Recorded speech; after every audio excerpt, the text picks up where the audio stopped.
Neste objeto, não há revestimento de ouro, nem diamantes incrustados na superfície. É apenas um conjunto de folhas agrícolas secas, enroladas umas sobre as outras.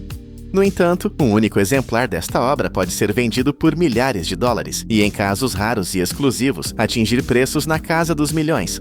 O segredo? Uma estatística invisível. Para criar uma única unidade autêntica, são necessários 600 pares de mãos humanas e 5 anos de espera. Bem-vindos ao mundo onde o tempo se transforma em fumaça. Para entender o valor real deste produto, precisamos primeiro olhar para o mapa global e apagar o que pensávamos saber. Durante décadas, a ilha de Cuba foi considerada o solo sagrado, o único lugar onde o tabaco atingia a perfeição. Mas a geografia do luxo mudou drasticamente. Hoje, o título de gigante mundial da exportação pertence à República Dominicana. Estamos falando de uma produção anual colossal que excede 250 milhões de unidades. A razão para essa mudança tectônica não é apenas política ou comercial, é uma obsessão pela qualidade. Marcas modernas elevaram a arte de enrolar à mão a um nível de precisão que desafia a engenharia. Mas, independentemente de onde é feito, seja na tradição cubana ou nas fábricas modernas dominicanas, este ainda é um produto que carrega um peso biológico real. É crucial entender que, embora muitas vezes sejam confundidos com cigarros comuns, a realidade química é brutalmente diferente. Uma única unidade pode conter de 10 a 20 vezes mais nicotina do que um cigarro convencional. As toxinas são absorvidas diretamente pela mucosa da boca, mesmo sem a inalação profunda, criando um caminho direto para o vício e aumentando o risco de danos graves à laringe e ao esôfago. A fumaça é mais densa, mais pesada e carrega consequências sérias. No entanto, antes que este produto se torne um perigo para a saúde ou um símbolo de status milionário, ele começa sua jornada de uma forma incrivelmente frágil e pequena. A criação de um prêmio de luxo não começa com máquinas barulhentas, mas com o silêncio de um laboratório agrícola. Tudo se origina de sementes menores que a cabeça de um alfinete. Estas sementes microscópicas são selecionadas com rigor genético e semeadas em bandejas de solo estéril, onde a vida começa sob proteção total. Elas são cobertas levemente com um meio de crescimento especial, apenas o suficiente para reter a umidade vital, mas permitindo a passagem da luz necessária para ativar a planta. Cada bandeja é então colocada dentro de estufas seladas, verdadeiros santuários biológicos, onde a temperatura, a umidade e a luz são monitoradas com uma precisão de quase hora em hora. Em apenas alguns dias, os primeiros brotos verdes rompem a terra. Nas 4 a 6 semanas seguintes, essas mudas crescem de forma constante até atingirem uma altura de aproximadamente 15 a 20 centímetros. Neste estágio, elas estão prontas para deixar a proteção da estufa e enfrentar a realidade do campo aberto. Em fazendas de alta qualidade, dedicadas exclusivamente a produtos artesanais, o transplante é uma operação cirúrgica feita inteiramente à mão. Cada muda é colocada em fileiras retas, em solo solto e aerado. O detalhe mais impressionante aqui é o espaçamento. A distância entre cada planta é medida rigorosamente pela largura de uma mão humana. Isso é vital para evitar que as folhas se toquem e para dar às raízes espaço suficiente para ancorar profundamente na terra. Em muitas plantações na República Dominicana e na Nicarágua, os agricultores seguem um cronograma de plantio quase religioso. O trabalho acontece apenas no início da manhã. Nessa hora sagrada, a luz do sol é suave, a umidade é alta e o solo permanece macio, criando as condições ideais para que as plantas jovens criem raízes sem sofrer o choque do calor tropical. Uma vez que as plantas criam raízes e estabelecem um crescimento constante nos campos, o cultivo entra em sua fase mais agressiva, o controle de crescimento. O objetivo aqui não é apenas deixar a planta viver, mas forçá-la a produzir as folhas da mais alta qualidade possível. Esta etapa dura aproximadamente 6 a 8 semanas de vigilância constante. Todos os dias, os produtores monitoram a cor das folhas, a firmeza do caule e a umidade do solo, ajustando a irrigação gota a gota. Quando as plantas atingem uma altura de cerca de 1,20 m a 1,5 m, a natureza tenta seguir seu curso. Botões de flores roxas pálidas começam a se formar no topo. Isso sinaliza o momento para uma intervenção humana drástica, conhecida como topping. Os trabalhadores removem manualmente a ponta superior da planta antes que as flores desabrochem. Ao fazer isso, a energia vital da planta é redirecionada. Ela para de tentar se reproduzir e concentra toda a sua força no desenvolvimento das folhas, tornando-as mais grossas e ricas em óleos. Quando o caule da planta ultrapassa 1,5 m, a colheita começa. Diferente da agricultura industrial, onde máquinas ceifam campos inteiros em minutos, aqui o processo é lento e deliberado, durando mais de um mês. Os agricultores colhem em estágios, subindo camada por camada, pois cada altura da planta oferece um sabor diferente. A camada mais baixa é conhecida como volado, folhas finas e leves que queimam uniformemente. Cerca de uma semana depois, as folhas viso de seção intermediária são colhidas. São mais espessas e aromáticas. Finalmente, sob o sol escaldante, chega a vez do ligero, as folhas do topo. Ricas em óleos essenciais e nicotina devido à exposição prolongada à luz solar, estas são as folhas mais fortes, usadas para dar corpo e força ao charuto. A colheita é inteiramente manual porque cada folha deve permanecer intacta, sem quebras, sem hematomas, como se fosse um tecido precioso. Assim que as folhas são colhidas, elas são levadas para longe do sol, para o interior escuro e ventilado dos celeiros de cura. Aqui não há máquinas de secagem rápida, o processo depende da arquitetura tradicional e da paciência. Cada folha é amarrada e pendurada em postes de madeira que se estendem até o teto, criando um mar de vegetação suspensa. Começa então a cura, uma transformação química lenta.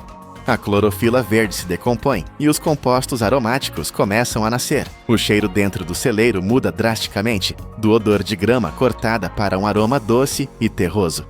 Ao longo de 30 a 45 dias, as folhas mudam de cor, do verde vivo para o amarelo e finalmente para um tom marrom cobre.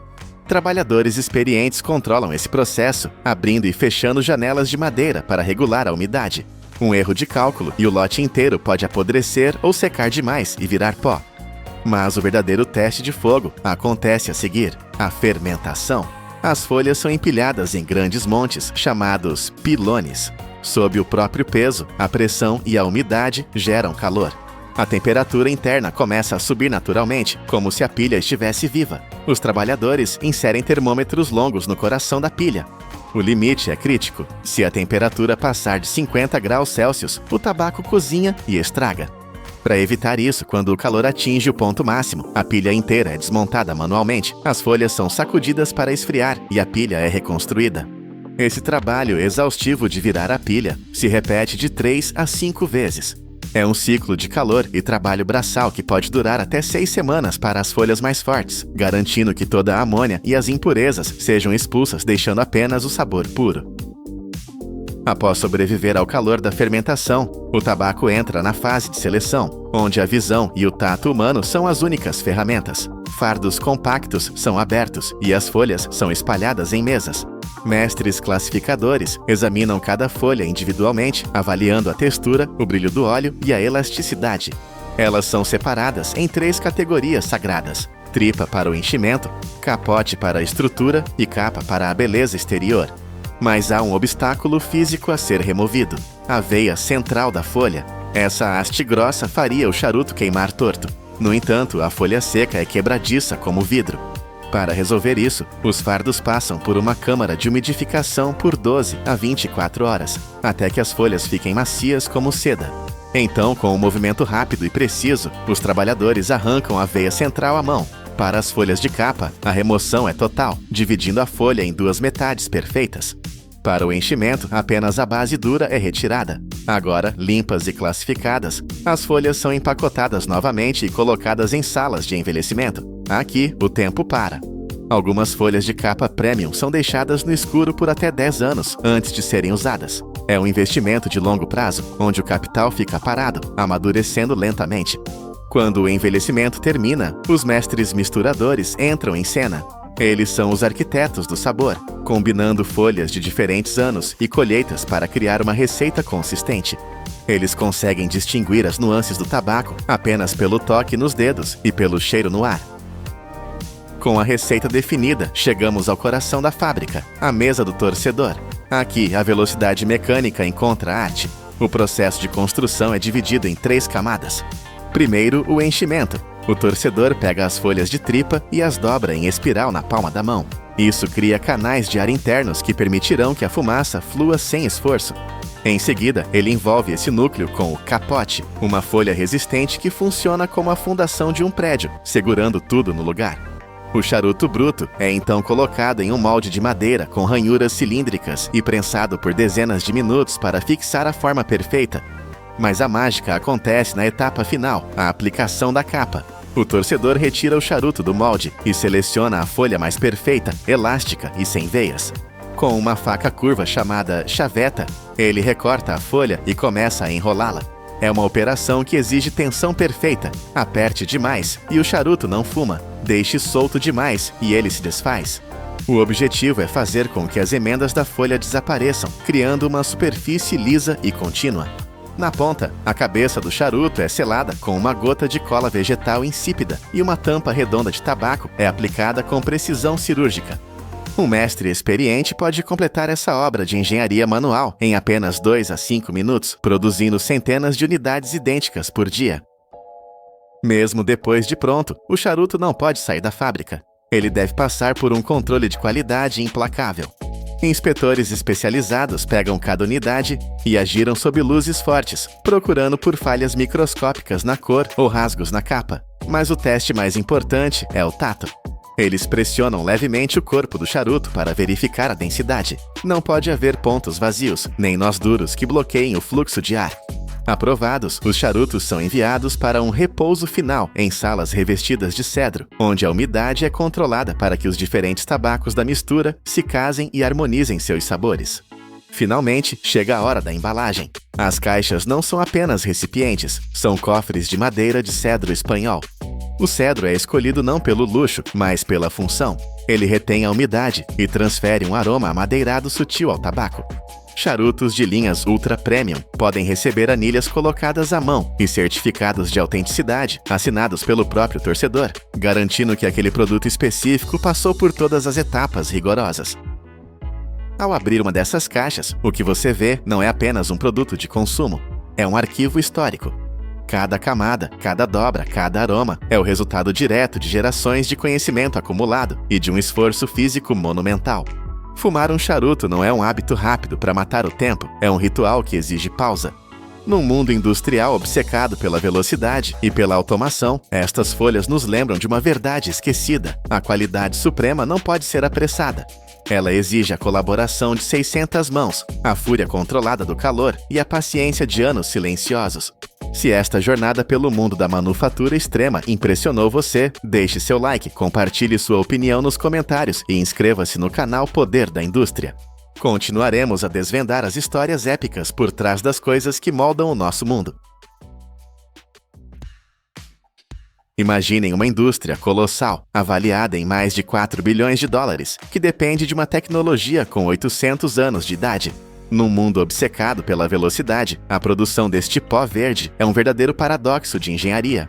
Para obter apenas 30 gramas de produto final, uma quantidade menor do que a que cabe num único pacote de chá, uma maciça mó de pedra deve girar continuamente durante 1 hora inteira. Um erro de temperatura, um raio de luz indesejado, e todo o lote é destruído.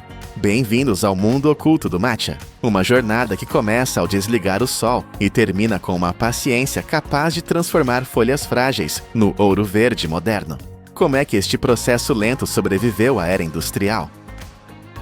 Quando a maioria de nós segura um copo de papel com um latte verde brilhante, a nossa mente viaja imediatamente para o Japão. Visualizamos templos zen, cerimônias silenciosas e mestres de kimono. Mas a realidade industrial é muito mais complexa e surpreendente. Poucos sabem que este pó, hoje reverenciado como um tesouro nacional japonês, tem na verdade as suas raízes profundas na China vizinha. A história foi reescrita não por monges, mas pelo mercado. O verdadeiro ponto de viragem, o Big Bang do matcha, não aconteceu num mosteiro antigo, mas sim em 2007, quando a gigante Starbucks decidiu colocar o matcha latte no menu global. Naquele momento, algo sagrado foi transformado numa mercadoria de massa. O matcha saiu do silêncio dos templos para o barulho das ruas de Nova York e Londres.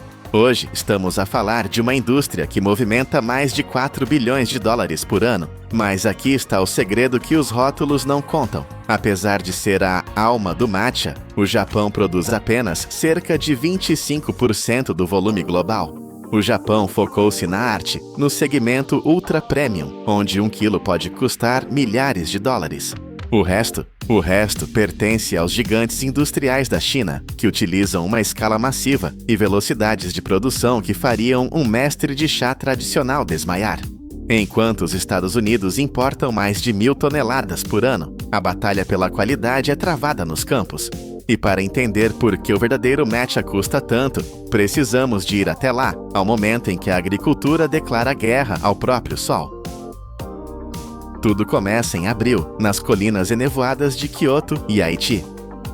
Se visitassem estes campos nesta época, veriam algo estranho. A paisagem verde desaparece, engolida pela escuridão.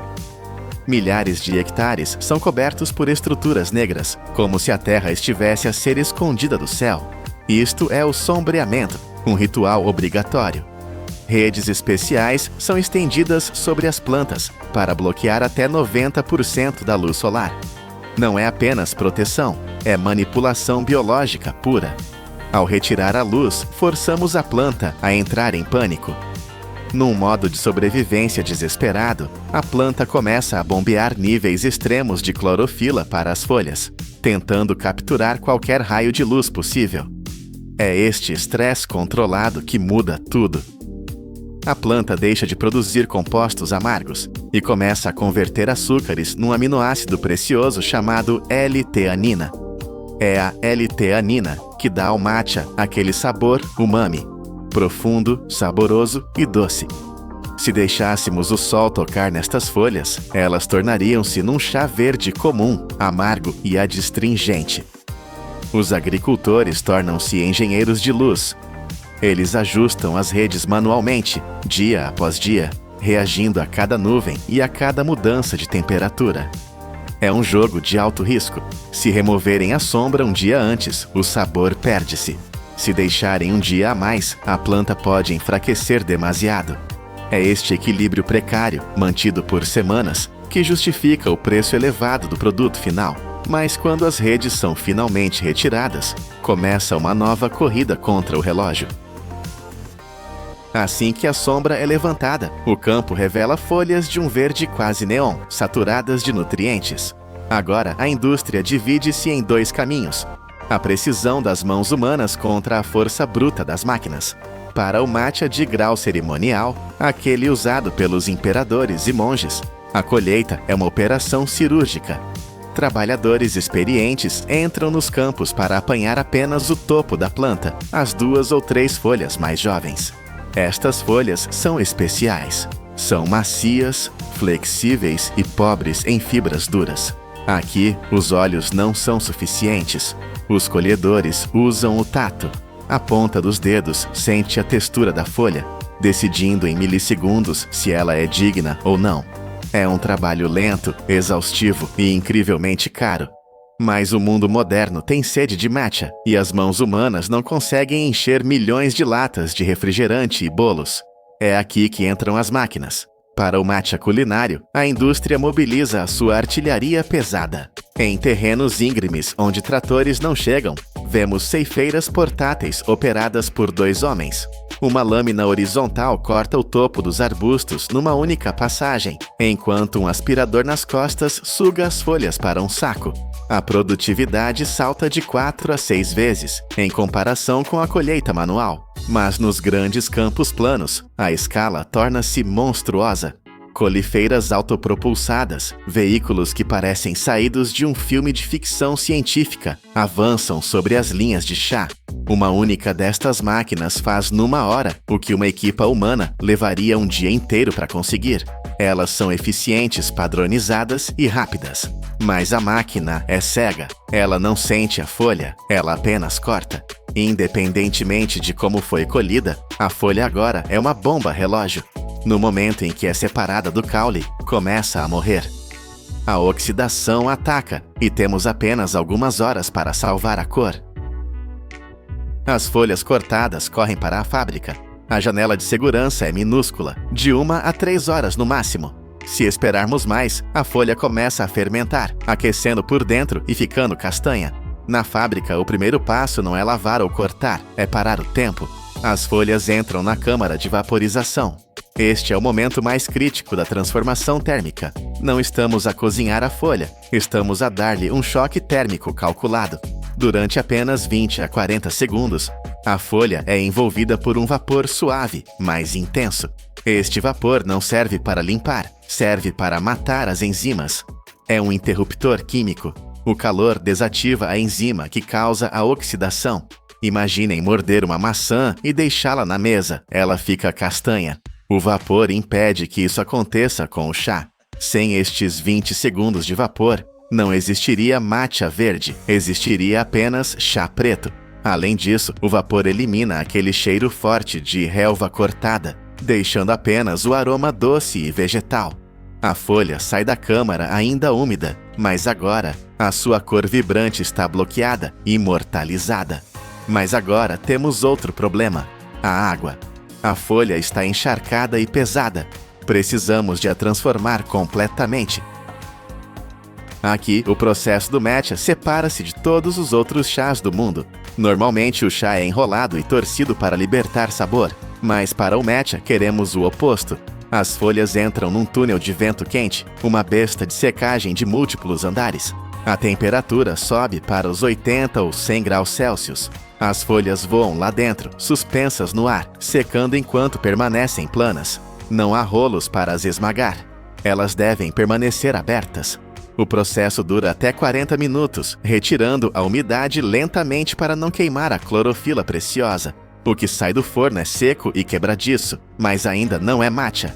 É uma mistura suja de folhas, caules, veias e pedaços de madeira. Para fazer o pó mais suave do mundo, precisamos de realizar uma cirurgia de separação.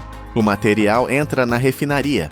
Aqui, uma sinfonia de máquinas usa vibração, peneiras e correntes de ar para separar o pesado do leve.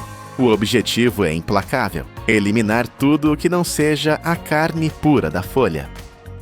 Os caules duros, fora. As veias fibrosas, fora. Se deixarmos passar um pedaço de caule, o pó final terá um sabor arenoso e amargo. Apenas os flocos mais leves e puros sobrevivem a este processo. O resultado chama-se tencha. É a alma do matcha, purificada e pronta. Estes flocos são cortados em pedaços uniformes, criando um confete verde. Agora estamos prontos para a fase final, a fase onde a engenharia moderna se curva perante a física da pedra.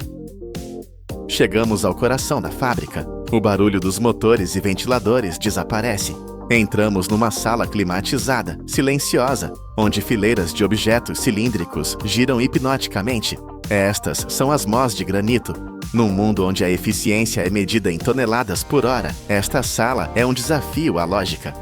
A tecnologia aqui é basicamente a mesma há 800 anos. 2 pedras pesadas, esculpidas à mão com ranhuras precisas. A pedra de cima gira sobre a de baixo. Por que usar pedra na era do titânio e do laser? A resposta é o calor. Se usássemos moinhos de metal industriais de alta velocidade, o atrito geraria tanto calor que queimaria o chá. O verde brilhante tornaria-se amarelo e o sabor doce transformaria-se em cinza amarga. A pedra é fria e a pedra é lenta, incrivelmente lenta. As mós giram a apenas 30 a 60 rotações por minuto. É mais lento que o ponteiro dos segundos do vosso relógio. Esta lentidão é o segredo. Ela tritura as folhas em partículas microscópicas, medidas em micrones, sem aquecer o produto. O resultado desta paciência é chocante para qualquer gerente de fábrica moderno. Uma mó inteira, a trabalhar sem parar, produz apenas 30 a 40 gramas de pó numa hora. 30 gramas é o suficiente para fazer apenas algumas chávenas de chá. Imaginem a escala necessária para alimentar o mundo. Para produzir as toneladas que a Starbucks e os supermercados exigem, são necessárias salas com centenas, milhares destas mós a girar dia e noite. É uma força industrial feita de milhares de pequenas lentidões. O pó que sai das bordas da pedra é tão fino que se comporta como fumo. Dissolve-se na água instantaneamente, criando aquela espuma rica que conhecemos. O produto final é agora mais valioso do que o ouro, mas também mais frágil do que vidro. O matcha em pó tem 3 inimigos mortais que estão à espera para o matar: a luz, a umidade e o oxigênio. Se deixarmos este pó exposto ao ar, ele oxida e morre em questão de horas. A linha de embalagem é a última fronteira de defesa. Para o Matcha Premium, usam-se latas de metal herméticas, seladas a vácuo ou com azoto, criando um cofre impenetrável. É a única forma de garantir que o consumidor, do outro lado do mundo, sinta o mesmo sabor que o mestre de chá no Japão. Para o mercado de massas, máquinas ultra rápidas enchem milhões de pequenos pacotes stick para lattes instantâneos. A engenharia aqui foca-se na velocidade e na vedação perfeita. O objetivo é congelar o frescor no tempo, até o momento em que vocês abrem o pacote. Esta é a jornada incrível do matcha. Começamos nas colinas escuras, onde enganamos a natureza para criar sabor. Passamos por máquinas que colhem hectares num dia e terminamos numa sala onde pedras antigas giram mais devagar que o tempo. Numa era onde tudo é instantâneo, o matcha é uma lição de resistência. Cada grama deste pó representa uma hora de trabalho de uma pedra de granito. É a prova de que, mesmo na indústria moderna, há coisas que não podem ser apressadas. Da próxima vez que beberem aquele gole verde e sentirem a energia, lembrem-se, vocês não estão apenas a beber chá. Estão a beber o resultado de uma batalha épica entre a biologia, a engenharia e o tempo. E o vencedor, felizmente, está na vossa chávena. Você já tentou imaginar o silêncio absoluto descendo sobre as fábricas do mundo? Tente visualizar linhas de montagem colossais paralisadas, motores gigantescos cessando seu rugido e edifícios inteiros oscilando perigosamente ao vento. O sistema industrial global entraria em colapso instantâneo. E a causa desse cenário apocalíptico não seria uma guerra ou um vírus digital, mas a ausência de uma peça de metal menor que a unha do seu dedo mínimo. Como é possível que a nossa civilização inteira, com seus arranha-céus e jatos supersônicos, dependa da integridade de algo tão pequeno e aparentemente insignificante? Estamos falando de uma indústria que movimenta mais de 100 bilhões de dólares por ano, sustentada por um componente que a maioria ignora. Anualmente, a humanidade consome mais de 2 trilhões de parafusos. Se somássemos o peso dessa produção, teríamos o equivalente a milhares de aviões comerciais empilhados. Mas não se engane pelo tamanho. Um desvio na fabricação não maior que a fração de 1/1000 de polegada pode transformar este pequeno objeto em um perigo oculto, causando falhas muito mais graves do que a maioria das pessoas jamais esperaria. Para entender esse poder notável, vamos desmontar cada estágio desse processo brutal, revelando como transformamos a poeira da Terra na espinha dorsal da indústria moderna. Bem-vindos ao canal Poder da Indústria. A jornada deste herói invisível não começa em uma oficina limpa e silenciosa, mas a centenas de quilômetros da civilização, em vastas minas de minério de ferro a céu aberto. Aqui, a escala é tão imensa que os humanos parecem formigas.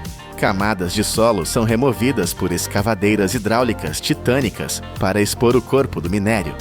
Enormes perfuratrizes rotativas abrem buracos profundos na rocha, onde explosivos industriais são cuidadosamente carregados. Quando a detonação acontece, não é apenas um barulho, é um terremoto controlado que estilhaça formações rochosas sólidas que existiam há milhões de anos. A rocha quebrada é então levantada e carregada em caminhões de transporte gigantescos, verdadeiros monstros sobre rodas capazes de carregar entre 200 e 400 toneladas de material em uma única viagem. O destino é a estação de britagem primária. Trituradores de mandíbula, com força suficiente para mastigar um carro compacto, reduzem o minério a pedaços menores. Em seguida, trituradores de cone refinam ainda mais os fragmentos, garantindo um tamanho uniforme adequado para a próxima fase. Mas o minério virgem não está sozinho. A maioria das usinas siderúrgicas adiciona sucata de aço reciclada à mistura, restos de edifícios demolidos, automóveis aposentados e máquinas industriais desgastadas.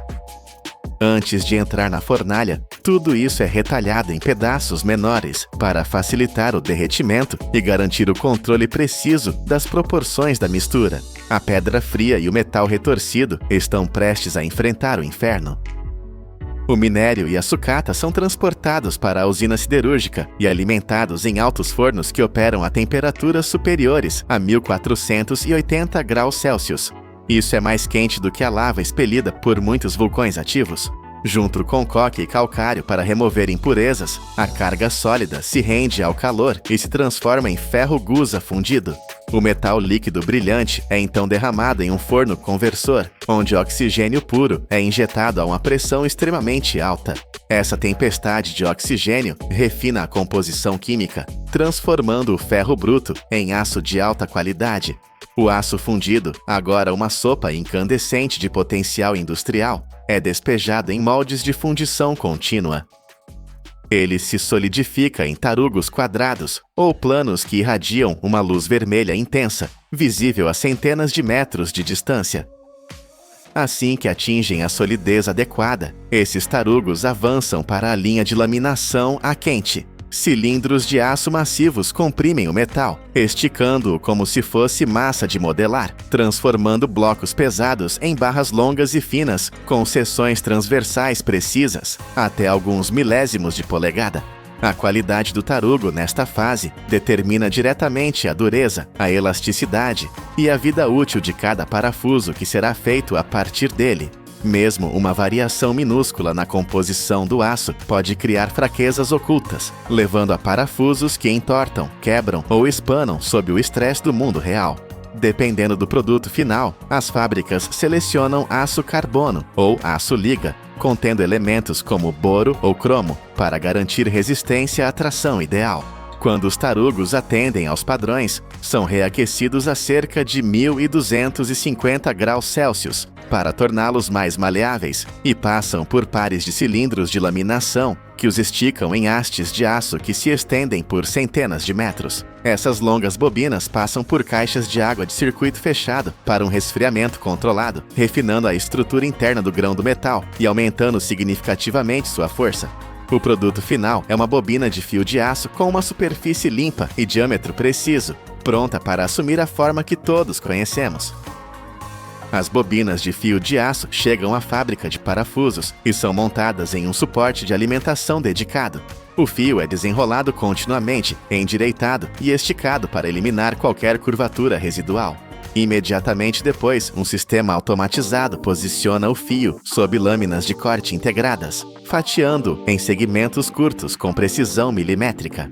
Agora entramos no estágio mais crítico e violento da linha de produção, o cabeçalho a frio. Aqui não há calor, apenas força bruta e velocidade alucinante. É aqui que nasce a cabeça reconhecível do parafuso. Durante o primeiro impacto, a peça bruta é comprimida para formar o pescoço. Imediatamente depois, um golpe ainda mais forte remodela o topo em uma cabeça arredondada ou plana. Se o parafuso exigir uma fenda cruzada, Phillips ou um soquete hexagonal, um punção adicional crava o recesso preciso, onde uma chave de fenda poderá se encaixar. Todo o processo acontece tão rapidamente que o olho humano mal consegue perceber. Cada golpe leva apenas alguns milésimos de segundo. Uma máquina de cabeçalho a frio de médio porte pode produzir de 300 a 600 parafusos por minuto, enquanto linhas industriais maiores atingem velocidades surpreendentes de 1.000 a 2.200 peças por minuto.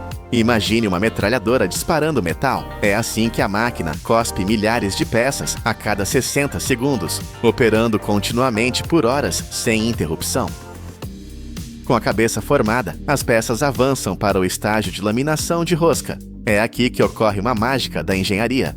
Ao invés de cortar as roscas com um torno, removendo o material e enfraquecendo a peça, a fabricação moderna depende da laminação a frio. Este processo transforma uma simples haste de metal em um componente capaz de prender estruturas inteiras. Dentro da máquina, cada peça é posicionada entre duas matrizes planas, gravadas com padrões de rosca, uma fixa e outra movendo-se para frente e para trás. À medida que a peça rola entre elas, sob enorme pressão, o metal é forçado a fluir para as ranhuras das matrizes. Em menos de um segundo, roscas perfeitamente elevadas são formadas. O resultado é um parafuso com acabamento superficial mais liso e uma resistência à tração 20 a 30% maior do que a das roscas cortadas convencionalmente. Isso acontece porque a estrutura de grãos do metal é comprimida e alinhada em vez de ser cortada. Graças a essa vantagem, quase todos os parafusos usados em automóveis e aeronaves são feitos assim. Uma máquina padrão pode processar centenas a milhares de peças por minuto, produzindo roscas tão afiadas e uniformes que estão quase prontas para uso. O princípio é idêntico ao de uma tampa de garrafa, mas projetado para suportar milhares de quilos de força. O parafuso pode parecer completo agora, mas se fosse usado neste estado, falharia. Para atingir a resistência mecânica necessária, ele deve passar por um dos passos mais críticos, o tratamento térmico. Os parafusos são espalhados uniformemente em uma correia transportadora e alimentados em um forno contínuo. Lá dentro, a temperatura atinge entre 800 e 900 graus Celsius. Esse calor infernal é alto o suficiente para alterar completamente a estrutura interna do aço. Os átomos de ferro e carbono se reorganizam em uma nova forma cristalina. Para evitar a oxidação, esse processo ocorre em uma atmosfera controlada. Assim que saem da zona de alta temperatura, os parafusos são rapidamente resfriados em um banho de óleo ou polímero. Essa queda súbita de temperatura, de quase 900 graus para menos de 100 graus em um instante, congela a estrutura do aço, tornando-o significativamente mais duro. No entanto, neste estado endurecido, o metal também se torna quebradiço como o vidro e propenso a rachar sob impacto. O processo ainda não terminou. Para atingir o equilíbrio perfeito entre dureza e tenacidade, os parafusos são colocados em um forno de revenimento, operando a uma temperatura muito mais baixa, geralmente entre 150 e 250 graus Celsius. Este estágio alivia as tensões internas, reduz a fragilidade e melhora a ductilidade.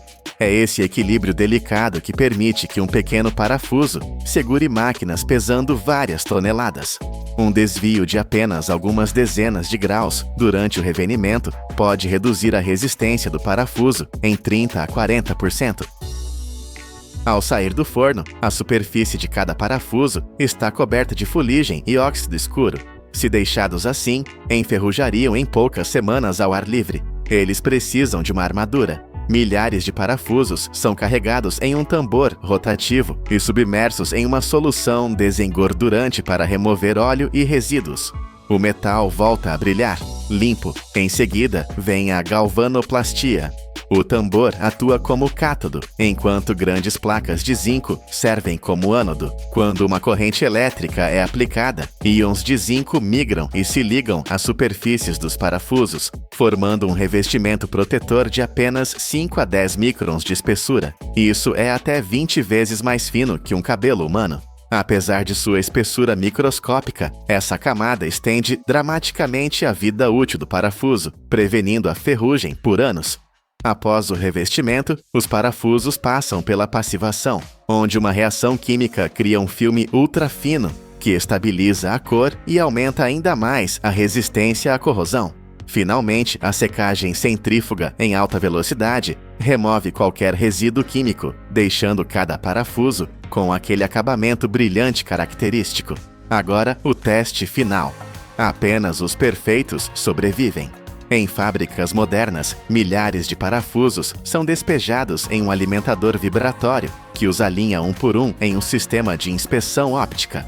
Cada parafuso gira em uma mesa de vidro de alta velocidade, iluminado por potentes luzes LED e escaneado por múltiplas câmeras industriais. Cada detalhe, comprimento, diâmetro, profundidade da cabeça, precisão da rosca, é medido ao nível do micron. Se um parafuso apresentar a menor falha, como uma cabeça deformada ou rosca incompleta, um jato de ar o remove instantaneamente da linha. O sistema pode inspecionar dezenas de milhares por hora, mantendo uma precisão muito além da capacidade humana. Aqueles que passam são classificados e embalados automaticamente. Imagine agora um desses parafusos. Ele saiu de uma explosão em uma mina, foi derretido a temperaturas vulcânicas, golpeado com força brutal, esmagado em forma de espiral, queimado, congelado e revestido com uma armadura microscópica. Agora, ele cai na palma da mão de um engenheiro aeronáutico. Ele será parafusado na asa de um avião comercial ou na base de uma máquina industrial crítica. Este pequeno componente de metal é o elo que mantém unidos milhares de estruturas, operando silenciosamente todos os dias. Um único parafuso defeituoso pode paralisar uma linha de produção inteira ou causar uma catástrofe, mas um perfeitamente feito cumpre seu dever por anos. Despercebido, mas indispensável. Ele é o verdadeiro poder da indústria. Da próxima vez que você se sentar em uma cadeira ou entrar em um carro, lembre-se da jornada épica que mantém o seu mundo unido. Mais de 8 bilhões de toneladas de lixo plástico estão a transformar os nossos oceanos num gigantesco cemitério flutuante. As ondas já não trazem o cheiro do sal, mas os vestígios da nossa indiferença. Mas e se este desastre global fosse, na verdade, uma mina de recursos escondida? Hoje vamos ver como a força bruta de garras hidráulicas e a precisão de lasers transformam o lixo mais sujo do Pacífico num produto estéril e perfeito. Bem-vindos à máquina que tenta salvar o mundo. A batalha pela recuperação do nosso planeta começa num dos ambientes mais hostis que se possa imaginar, o mar aberto, onde a natureza não perdoa erros. Todos os anos, uma avalanche de mais de 20 milhões de toneladas de detritos flui para as águas, e quase 80% desse volume é plástico. Este é um material tão resistente que se recusa a morrer, capaz de suportar séculos debaixo de água, acumulando-se em zonas de lixo colossais que envenenam silenciosamente a cadeia alimentar. Para enfrentar esta maré que parece interminável, engenheiros desenharam não apenas barcos, mas verdadeiras bestas mecânicas de limpeza. Estas embarcações, posicionadas em zonas críticas como o Giro do Pacífico Norte, operam como predadores industriais. Cada navio está equipado com 2 braços mecânicos hidráulicos gigantescos que se estendem para fora, varrendo a superfície da água num padrão de leque amplo. É uma coreografia de força e eficiência, onde redes de aço e transportadores de aço inoxidável engolem garrafas plásticas e redes de pesca abandonadas. Uma única operação de limpeza pode durar entre 8 a 10 horas ininterruptas, recolhendo até 10 toneladas de uma mistura tóxica de lixo marinho. Mas a guerra contra o plástico não se trava apenas no oceano profundo. Antes mesmo de chegar ao mar, uma enorme quantidade de lixo fica presa em rios e canais, formando barreiras densas que sufocam o fluxo da água. Aqui, a estratégia muda. Entram em cena escavadoras pesadas, montadas em caminhões basculantes, equipadas com baldes de aço em forma de concha que pesam quase 1.000 libras cada. Estas máquinas mergulham fundo, rasgando a superfície para arrancar misturas pesadas de sacos, ramos e pneus velhos. Cada elevação individual remove até 1.000 libras de detritos de uma só vez. Com a ajuda da potência hidráulica, uma única equipa consegue limpar um segmento de rio com centenas de pés de comprimento em apenas algumas horas. É um trabalho brutal, 10 vezes mais rápido do que qualquer esforço manual, onde o rugido dos motores a diesel sinaliza o início da ordem no meio do caos. Depois de arrancado das águas, o lixo inicia a sua viagem de regresso à terra firme. Embarcações especializadas, desenhadas exclusivamente para transportar esta carga indesejada, levam os detritos para a costa. Um destes barcos compactos pode acumular cerca de 5 toneladas de material durante um turno de 8 horas. Quando chegam ao porto, transportadores hidráulicos descarregam a montanha de lixo na zona de recepção da fábrica. O que vemos aqui é uma massa confusa e suja, plásticos misturados com metais, madeira, algas marinhas e lodo orgânico. É o caos total, e o objetivo agora é separar o que tem valor do que é perigoso. Trabalhadores realizam uma inspeção rápida, removendo objetos grandes que poderiam destruir a maquinaria, como redes de aço pesadas ou pneus. O material restante é empurrado para um sistema de triagem industrial. O coração desta etapa é o tambor trommel, um cilindro rotativo gigantesco que age como um peneiro mecânico. Enquanto gira ruidosamente, ele classifica os resíduos pelo tamanho. Areia, conchas e pequenos fragmentos caem através dos buracos, enquanto as garrafas e embalagens maiores continuam a sua jornada. O fluxo residual, agora composto principalmente por plásticos e nylon, passa por uma correia de triagem manual. Aqui, a visão humana ainda é necessária para separar cada categoria, preparando o terreno para a próxima fase crítica. O plástico, o vilão desta história que estamos a tentar transformar em herói, é separado do metal e do vidro. Ele está prestes a entrar num processo de purificação radical, onde deixará de ser lixo para se tornar um recurso vital para o futuro. Agora que temos o plástico separado, enfrentamos um problema invisível, a sujidade microscópica. Estes detritos passaram meses ou anos no mar, cobertos de sal, óleo e bactérias. Para que a reciclagem funcione, o material tem de estar cirurgicamente limpo. O plástico é atirado para dentro de tanques de lavagem mecânica, onde eixos rotativos criam um fluxo turbulento violento. É como uma máquina de lavar roupa em esteroides, raspando a sujidade da superfície. Mas a água fria não basta. Em instalações avançadas, a temperatura sobe para níveis escaldantes, entre 160 e 180 graus Fahrenheit. Este calor intenso, combinado com agentes de limpeza químicos, dissolve o sal e o óleo, neutralizando qualquer contaminante. Durante 15 a 30 minutos, o plástico é bombardeado por calor e química. Depois deste banho térmico, o material passa para um lavador de tambor que gira a alta velocidade, disparando jatos de água de alta pressão para desalojar qualquer grão de areia teimoso que tenha sobrado. Mas como separamos os diferentes tipos de plástico que estão misturados? A resposta está na física simples. Num tanque de flutuação, a densidade decide o destino de cada fragmento. O plástico PET, usado em garrafas, afunda-se, enquanto outros tipos de plástico mais leves flutuam. É uma separação perfeita, sem a necessidade de mãos humanas. O material limpo é então seco com ar quente a 170 graus Fahrenheit. E sistemas de ozono eliminam qualquer odor orgânico residual. O cheiro do pântano e do mar desapareceu. O que resta é plástico puro, pronto para ser destruído para renascer. Chegamos a um dos momentos mais violentos e precisos de toda a operação. As garrafas, agora limpas, precisam de ser reduzidas a uma forma uniforme. Elas são alimentadas num granulador de alta velocidade, uma máquina que não conhece piedade. Dentro da câmara, centenas de lâminas de liga metálica giram a vários milhares de rotações por minuto. O som é ensurdecedor, enquanto as garrafas são fatiadas em pedaços minúsculos, chamados flocos. Numa única hora, uma destas máquinas devora entre 2.000 e 3.000 libras de plástico. O que antes era uma montanha de garrafas volumosas, transforma-se em minutos num fluxo constante de confete plástico. Esta trituração é crucial. Pedaços menores derretem mais rápido, poupando até 40% de energia nas fases seguintes. Mas, mesmo depois de toda a lavagem, ainda podem existir intrusos. Um pedaço de madeira ou um fragmento de plástico de cor errada pode arruinar tudo. É aqui que a tecnologia de ponta assume o comando. Sensores ópticos e lasers de alta velocidade examinam cada floco individualmente. Estamos a falar de uma análise feita em milésimos de segundo. Se o computador detecta uma impureza, seja um pedaço de metal microscópico ou um plástico de cor diferente, ele dispara um jato de ar comprimido com a precisão de um atirador de elite. Este tiro de ar remove apenas a partícula defeituosa do fluxo principal, sem perturbar os flocos vizinhos.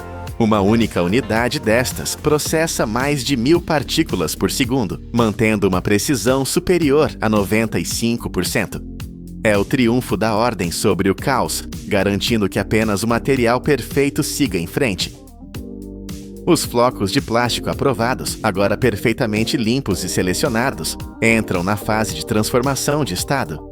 Eles são despejados numa unidade de extrusão massiva, onde a temperatura sobe para uns infernais 520 graus Fahrenheit. Neste calor extremo, o plástico sólido rende-se e liquefaz-se, transformando-se numa pasta viscosa e brilhante. Um parafuso rotativo gigante empurra esta lava plástica para a frente, forçando-a a passar por telas de metal ultra finas que capturam qualquer contaminação final que tenha escapado aos lasers. O plástico purificado é então cortado debaixo de água em milhões de pequenos grânulos, chamados pellets. Estes grânulos são a semente da nova vida do plástico. Mas ainda não temos uma garrafa, temos de criar o embrião. Os pellets são reaquecidos a 480 graus Fahrenheit e injetados em moldes de aço. O resultado não é uma garrafa grande, mas sim uma pré-forma. Um pequeno tubo de paredes grossas, parecido com um tubo de ensaio, que já tem a rosca para a tampa. Esta forma compacta é genial. Permite transportar milhões de futuras garrafas num espaço reduzido, prontas para serem sopradas no seu destino final. Estas pré-formas são robustas, desenhadas para aguentar o stress da próxima e última etapa da metamorfose. Esta é a fase mágica, onde a pequena pré-forma se torna no produto que todos reconhecemos. As pré-formas são aquecidas novamente até ficarem macias e flexíveis, como borracha quente. Elas entram na máquina de moldagem por sopro, onde a física faz o seu espetáculo. Ar comprimido de alta pressão é injetado violentamente dentro do tubo quente. O plástico estica-se instantaneamente, expandindo-se 4 a 5 vezes o seu tamanho original, pressionando-se contra as paredes frias do molde de metal. Em meros segundos, o que era um pequeno tubo transforma-se numa garrafa perfeita. As linhas de produção modernas cospem milhares dessas garrafas num piscar de olhos, com uma taxa de defeito quase nula. Mas a velocidade não significa descuido. Assim que a garrafa sai do molde, ainda quente e vulnerável, ela passa por uma câmara de arrefecimento rápido para bloquear a sua forma. E então, o teste final. Lasers e câmaras de alta resolução varrem cada milímetro da garrafa. Eles procuram microfissuras, bolhas de ar ou qualquer imperfeição na espessura da parede. Para garrafas que vão conter bebidas, testes químicos adicionais garantem que não há resíduos nocivos. Apenas as garrafas que passam por este escrutínio militar são empilhadas por robôs, que organizam milhares de unidades com precisão milimétrica em paletes prontas para envio. Começamos esta jornada com uma imagem desoladora: 8 bilhões de toneladas de lixo a sufocar a vida nos oceanos. Parecia o fim da linha, mas agora, diante dos nossos olhos, vemos filas infinitas de garrafas cintilantes, estéreis e perfeitas, prontas para voltar às nossas mãos. O que era lixo tóxico no giro do Pacífico foi purificado pelo fogo, pela água e pela luz laser, renascendo como um recurso valioso. Esta fábrica não produz apenas plástico, ela produz esperança. Ela prova que, com engenharia suficiente e vontade de ferro, podemos fechar o ciclo e transformar os nossos maiores erros em soluções sustentáveis. O oceano respira um pouco melhor hoje e nós aprendemos que, na indústria moderna, nada se perde, tudo se transforma. Você acha que o caos da natureza é impossível de controlar? Pense de novo. A indústria global economiza mais de 1,5 bilhões de dólares por ano ao entregar o comando de seres vivos às máquinas. Como a humanidade domina milhões de mentes imprevisíveis e as transforma em uma rede de 30 bilhões de dólares. De pastores robóticos nos céus a fibras que funcionam como ar-condicionado microscópico. Bem-vindo à era do pastor cibernético, onde a biologia encontra a engenharia pesada. Esqueça tudo o que você sabe sobre fazendas antigas. A imagem do pastor solitário com seu cajado é coisa do passado. O que estamos vendo hoje é uma operação de escala militar. Estamos falando de uma indústria colossal, onde apenas uma raça, a merino, comanda quase 40% de toda a produção mundial de lã. Imagine rebanhos tão vastos que cobrem horizontes inteiros, áreas que só podem ser realmente compreendidas quando vistas do espaço. Mas a inovação aqui não é apenas sobre tamanho, é sobre reinventar a função do animal. No estado do Texas, nos Estados Unidos, está acontecendo algo que parece ficção científica. Chamam de pastoreio solar. Imagine campos de energia gigantescos, milhares de painéis solares brilhando sob o sol. O problema sempre foi a grama. Ela cresce, faz sombra e rouba a eficiência da energia. A solução antiga era usar cortadores de grama barulhentos, movidos a gasolina, queimando dinheiro e poluindo o ar. A nova solução: milhares de ovelhas. Elas são lançadas entre os painéis como máquinas biológicas de precisão.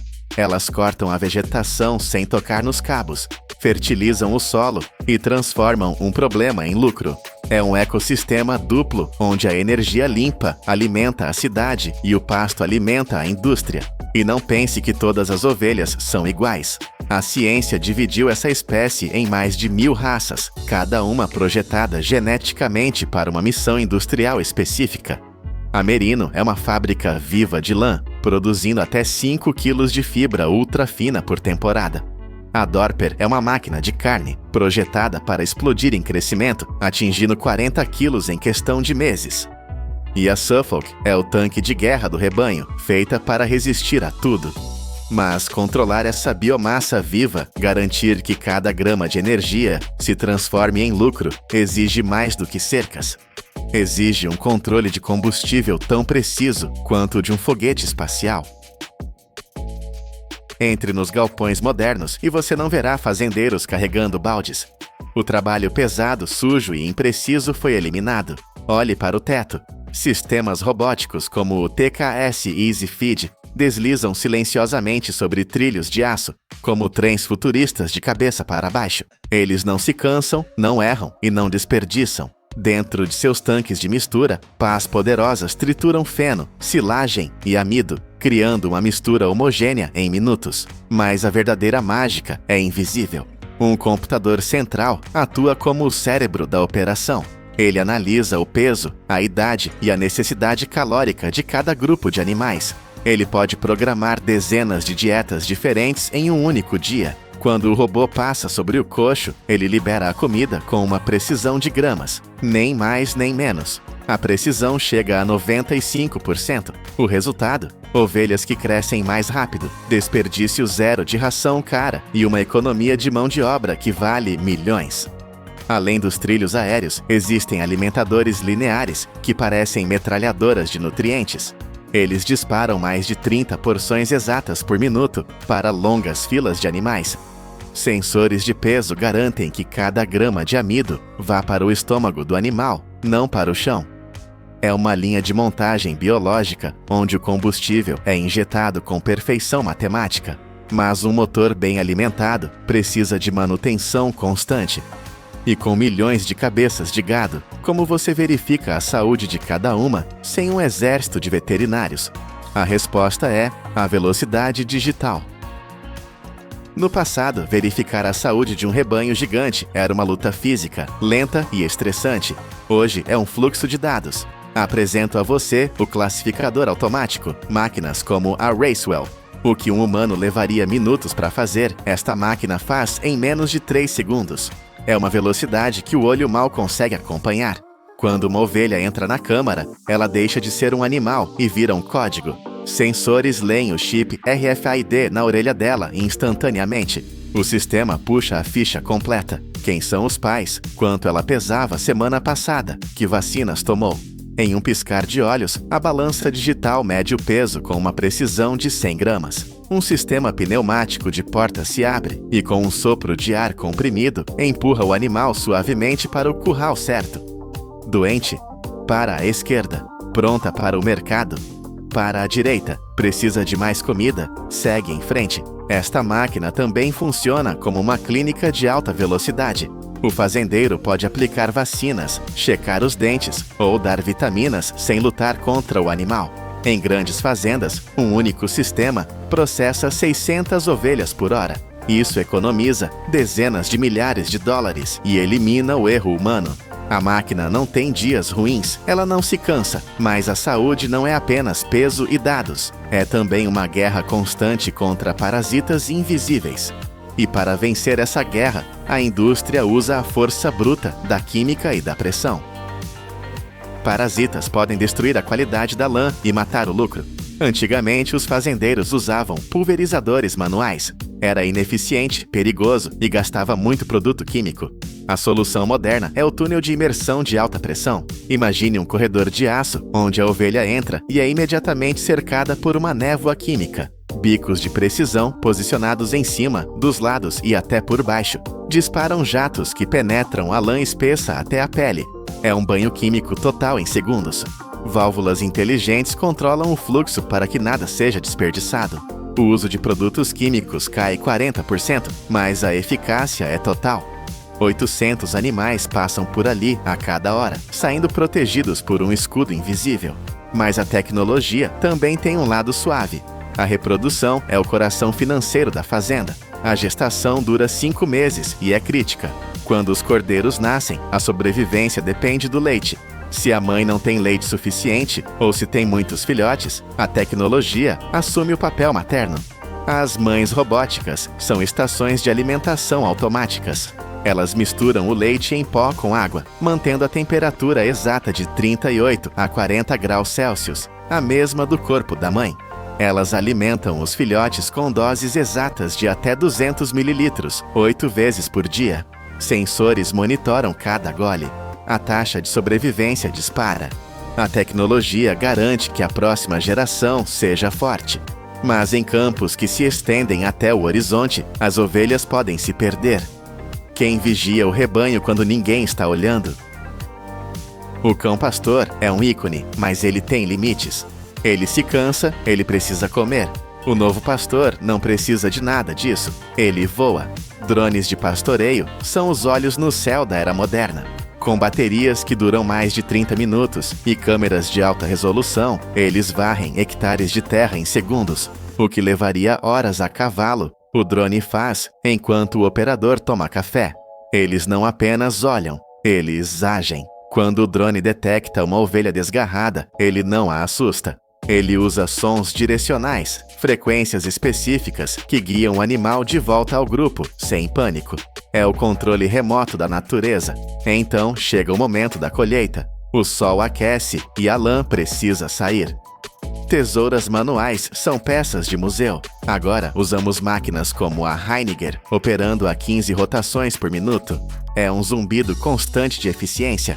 O tosqueador profissional, armado com essa tecnologia, remove o velo inteiro em uma peça única em menos de 2 minutos. É uma dança rápida e precisa, mas a ciência foi além. Existe algo chamado bioclip. Parece mágica. Em vez de lâminas, usamos biologia. Uma injeção de proteína cria uma fraqueza natural na raiz da lã. Uma semana depois, o velo simplesmente se solta, como se a ovelha tirasse um casaco. Sem cortes, sem estresse. Custa 3 vezes mais, mas para a lã de elite, a perfeição vale o preço. Porque uma vez que essa lã sai da fazenda, ela entra em um mundo de transformação violenta. Aqui é onde a sujeira vira ouro. Os fardos de lã chegam à fábrica sujos, oleosos e cheios de terra. O processo de limpeza é brutal e fascinante. Primeiro, a classificação. Lasers e olhos experientes dividem a lã em 120 graus de qualidade. Nada escapa. Em seguida, o banho. A lã é jogada em tanques de água quente, mantidos rigorosamente entre 60 e 70 graus Celsius. É quente o suficiente para derreter a lanolina, a gordura natural da ovelha, mas seguro para a fibra. Detergentes industriais e tambores rotativos lavam a sujeira. O que sai é uma nuvem branca e pura, mas está molhada. Secadores gigantes sopram ar a 100 graus, baixando a umidade para exatos 15%. Agora, prepare-se para a violência da cardagem. Tambores de aço cobertos com centenas de milhares de dentes metálicos giram a 900 rotações por minuto. Eles rasgam, puxam e alinham as fibras. O caos vira ordem. A lã vira uma teia fina, quase transparente, mas ela precisa ser forte. As máquinas de fiar entram em ação. Elas esticam a fibra 40 vezes o seu comprimento e a torcem a 10.000 rotações por minuto. 10.000. O fio nasce ali, sob tensão extrema. Depois, os teares automáticos disparam fios a uma velocidade de 1.200 inserções por minuto.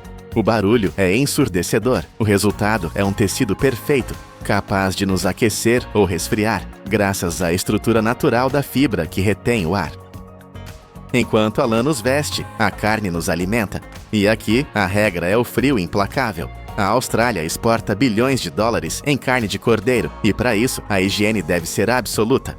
As fábricas parecem laboratórios espaciais. Aço inoxidável por todo lado, luzes brancas, temperatura controlada. Linhas automáticas processam 250 animais por hora. Não há espaço para erro. O maior inimigo é o calor. Assim que o processamento começa, a carne entra em túneis de resfriamento rápido. A temperatura interna deve cair para entre 0 e 4 graus Celsius. Isso trava as bactérias e preserva o sabor. Serras robóticas e humanos com facas cirúrgicas dividem a carne em cortes que você vê no supermercado, mas o toque final é o vácuo. Máquinas sugam todo o ar da embalagem, sem ar, sem deterioração. Cada pacote recebe uma etiqueta RFID. Se você comprar essa carne em Paris ou Nova York, um scanner pode dizer exatamente de qual fazenda ela veio. É o controle total, do pasto ao prato. Cada fibra de lã é um tubo de ar-condicionado natural, projetado pela evolução e aperfeiçoado pela engenharia. Do drone que vigia do céu à embalagem a vácuo que viaja pelo mundo, esta jornada prova uma coisa: a agricultura moderna não é uma luta contra a natureza, é um balé tecnológico de alta precisão. É uma indústria onde o caos vira ordem e onde o cuidado vira algoritmo. O que antes era lama e suor, agora é dados e aço inoxidável. E no centro de tudo, a humilde ovelha, agora parte de uma máquina global, continua a sustentar o mundo. Você está olhando para o que parece ser um simples anel de aço, mas não se engane, o valor desta única peça rivaliza com um Mercedes 0 km. Ela suporta 88 mil libras e, acredite ou não, ela nem sequer é redonda. Bem-vindo ao mundo onde um erro da espessura de um fio de cabelo pode custar vidas. Vamos descobrir como nasce a roda de trem mais cara do planeta. A indústria de rodas de trem é a espinha dorsal silenciosa de todo o mundo moderno. Para a maioria de nós, uma roda é apenas um círculo de metal que gira, mas por trás dessa simplicidade aparente existe um negócio global avaliado em mais de 5 bilhões de dólares. Para entender a escala colossal disso, basta olhar para uma única fábrica em Taiwan, na China. Sozinha, ela cospe mais de 2 milhões de rodas a cada ano, uma produção avassaladora que supera a de toda a Europa combinada. Mas aqui está o segredo que pouca gente sabe. A maioria das rodas na Terra é redonda e feita de borracha. As rodas de trem são a exceção rebelde. Elas são 100% aço maciço, sem um único grama de borracha para amortecer o impacto. E o mais chocante, elas não são perfeitamente cilíndricas. Se você olhar de perto, verá que cada roda é moldada como um cone, com uma inclinação precisa de 1:20. Por que isso? Porque enquanto o aço carrega cargas brutais, essa forma cônica guia o trem, permitindo que ele faça curvas sem descarrilar.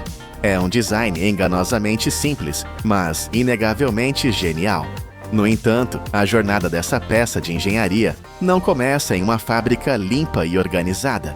Ela começa no caos, nas profundezas da Terra, sob camadas de rocha que têm milhões de anos de idade. É lá que o minério de ferro, a alma do aço, dorme em silêncio. Para alcançá-lo, não basta cavar. Engenheiros precisam perfurar centenas de buracos na rocha sólida, cada um com quase 66 pés de profundidade. A precisão aqui é vital. O desvio permitido não é maior que 1 polegada. Por que tanto rigor? Porque esses buracos abrigarão explosivos industriais poderosos. A detonação não é aleatória. É uma sinfonia de destruição controlada, com atrasos medidos em milésimos de segundo. Quando o botão é apertado, uma única explosão rompe mais de 110 milhões de libras de rocha. É como derrubar uma parede geológica inteira de uma só vez. Quando a poeira finalmente baixa e o eco da explosão desaparece, caminhões de transporte massivos, verdadeiros monstros mecânicos, entram em cena para mover o minério. Cada carga que eles transportam carrega o potencial para forjar mais de 120 rodas de trem. Mas não pense que podemos pegar essa rocha e fazer uma roda imediatamente. Se fizéssemos isso, o trem não duraria um dia nos trilhos. Os grandes pedaços de rocha bruta devem primeiro passar por uma tortura mecânica, sendo esmagados por rolos industriais e martelos gigantescos.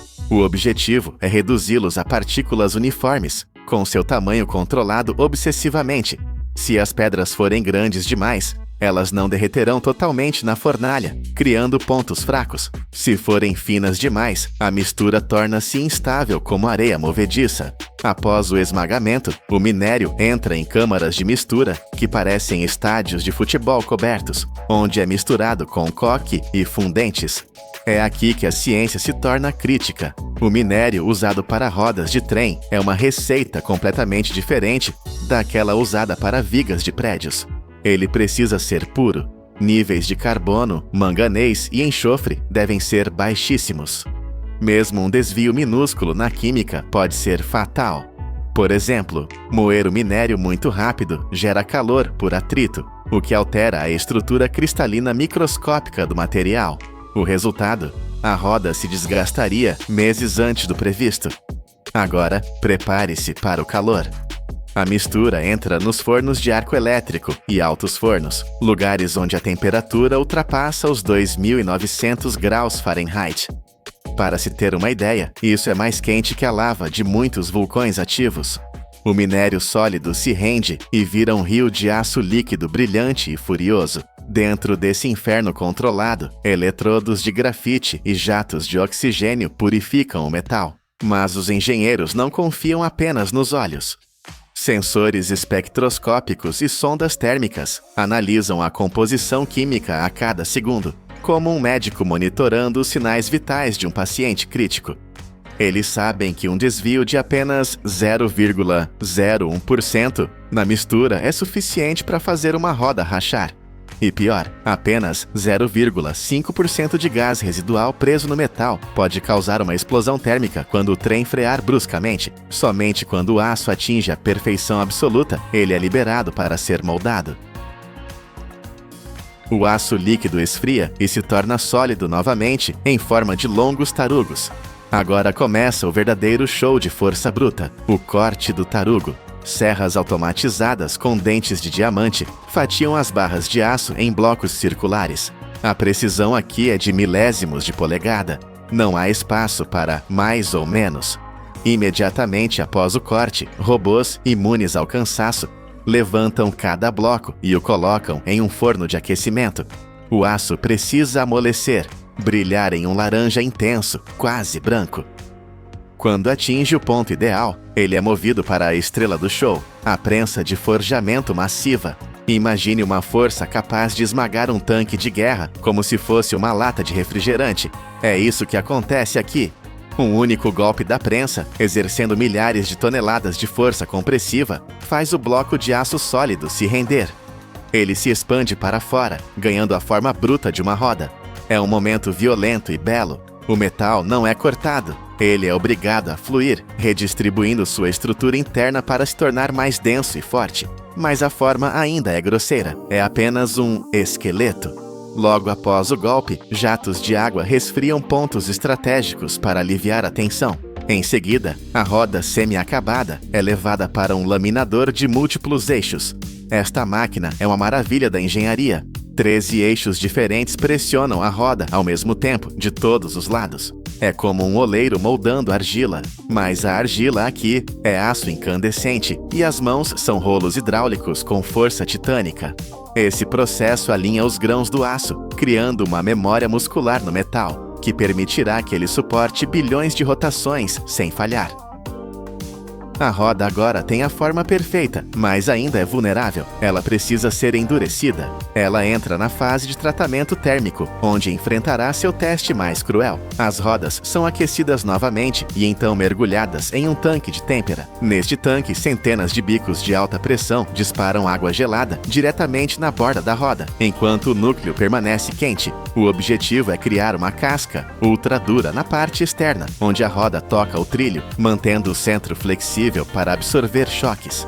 É um equilíbrio térmico delicado. Se a temperatura da água ou do aço variar apenas alguns graus, a estrutura interna se estilhaça. A realidade deste estágio é dura. De 5 a 10% das rodas não sobrevivem. Elas saem do tanque com microfissuras ou deformações imperceptíveis a olho nu, mas fatais para a segurança. Essas rodas são impiedosamente rejeitadas e enviadas de volta para serem derretidas. Aqui, apenas as mais fortes sobrevivem. Não há segunda chance. As sobreviventes seguem para a usinagem. Em um torno CNC vertical, a roda gira a 100 rotações por minuto, enquanto ferramentas de corte removem a camada oxidada, revelando o aço prateado e brilhante por baixo. As ranhuras e flanges são esculpidas com precisão cirúrgica. O diâmetro final é ajustado para cerca de 35 polegadas, mas a beleza externa não é suficiente. O perigo real se esconde onde os olhos não podem ver. Por isso, a roda passa por um teste de ultrassom de imersão total. Ela é mergulhada em água e ondas sonoras de alta frequência atravessam o metal. Se houver uma bolha de ar microscópica ou uma rachadura interna, o som será desviado e o computador soará o alarme. Se a roda passar por isso, ela ainda enfrenta o teste de dureza e o balanceamento. Uma roda desbalanceada a alta velocidade vibraria tanto que poderia destruir o trem. Por fim, ela recebe uma pintura especial. Não é para ficar bonita, é uma mistura de epóxi e poliuretano, que age como um escudo invisível contra sal, graxa e umidade. No final desta etapa, cada componente é rastreado. Técnicos escaneiam os códigos dos rolamentos. É uma verificação rápida, mas crítica. Um rolamento errado pode superaquecer, travar a roda e causar um descarrilamento catastrófico, resultando em prejuízos de milhões de dólares e colocando vidas em risco. Agora chegamos a um dos momentos mais fascinantes da engenharia moderna, a união da roda com o eixo. Você pode pensar que eles são parafusados ou soldados. Nada disso. Eles são unidos pela pura magia da física. O processo é chamado de ajuste por interferência. O eixo de aço é resfriado para que ele encolha alguns milésimos de polegada. Ao mesmo tempo, as rodas podem ser levemente aquecidas. Então, uma prensa hidráulica colossal, exercendo de 4 a 6 milhões de libras de força, empurra as rodas para o eixo. É um movimento lento, tenso e irreversível. A posição deve ser exata, medida em centésimos de polegada. Quando o eixo volta à temperatura ambiente, ele se expande. Ele agarra a roda com uma força de atrito tão brutal que nada consegue separá-los. Sem parafusos, sem solda, sem cola. Apenas metal contra metal, unidos por uma força inquebrável que suportará dezenas de toneladas por décadas. Após a montagem, lasers verificam a concentricidade e sensores simulam cargas extremas, garantindo que o conjunto funcione perfeitamente no mundo real. Só então o código de identificação é gravado a laser na borda, o passaporte vitalício da roda. A roda está pronta, mas ela precisa de um corpo.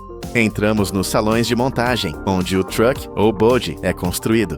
Esta é a estrutura que age como as pernas do trem. O conjunto de rodas é baixado na estrutura por guindastes aéreos. Amortecedores hidráulicos e molas gigantes são instalados para garantir que o trem deslize suavemente. Acima disso tudo, o enorme motor a diesel é instalado. Ele é o coração da besta. Mas aqui está o detalhe interessante. O motor a diesel não move as rodas diretamente. Ele gira um alternador que cria eletricidade. Essa eletricidade alimenta os motores de tração montados lá embaixo, no bogie. São esses motores elétricos que realmente giram as rodas de aço que acabamos de ver nascer. Finalmente, o trem completo vai para o teste dinâmico. Ele é colocado em uma bancada de rolos, correndo parado no lugar. Sensores monitoram tudo, gerando milhares de dados por segundo. Vibração, temperatura, força de frenagem. Tudo deve ser perfeito.